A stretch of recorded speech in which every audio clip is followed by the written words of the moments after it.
Hello, in this video I'm going to tell you a little bit about what we're doing with Padlet in AS Business. So I've broken mine down into two sides, one side for homework, one for regular links. All you need to do to create those tabs at the top is click the little pink button and then you can drag and drop as you so please. I found it quite useful putting the homework up on here because then it gives students no real excuses for not handing in the homework.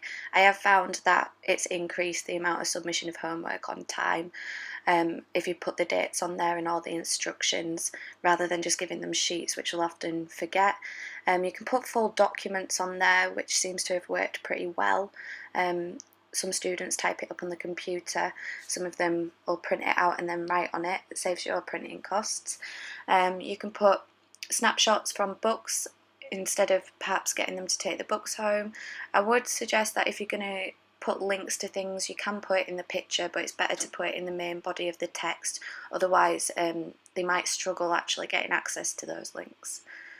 One thing I've been doing is creating a bit of a bank of useful revision resources. I've had some good feedback from the students on that because it pulls together everything that they need to know from the spec. Little section on wider reading. I'll put things in there depending on what's going on in the news. I often find TED Talks is pretty good for different things. I upload all my lesson PowerPoints into this other Padlet. The students find this useful if they perhaps want to go over the notes, or if they've missed a lesson, they know that they can go on here and catch up on whatever it is they've missed. So they can access it just by looking at it on their screen, or they can actually download that document and print it out. They can use that to help go alongside the notes.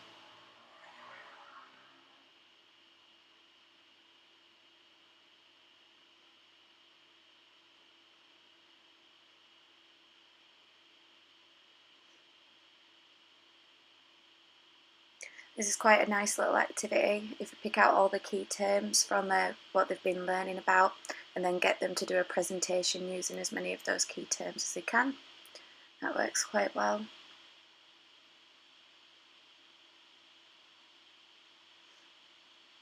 I section it off according to the specifications so they can see that everything they're learning is linked to the exam.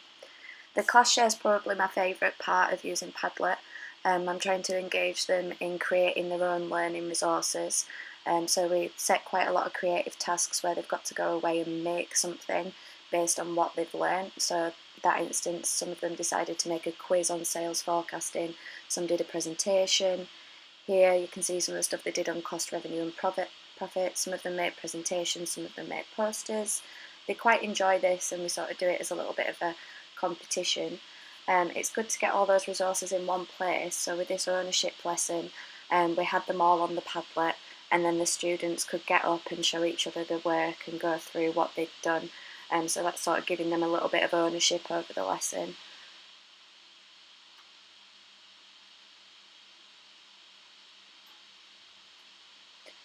You can put little notices on if you want. I put quotes on.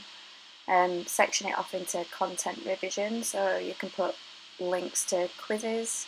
Done that with Kahoot. They quite like Kahoot. And then again the revision videos bank. So it's quite simple to integrate different tabs into it. All you do is create new Padlets and then put links to the Padlet that you want it to link up to.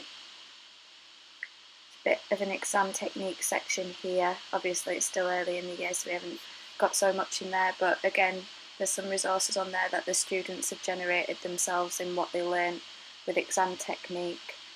So this is something Naomi made on how to get 8 marks on your 8 mark questions.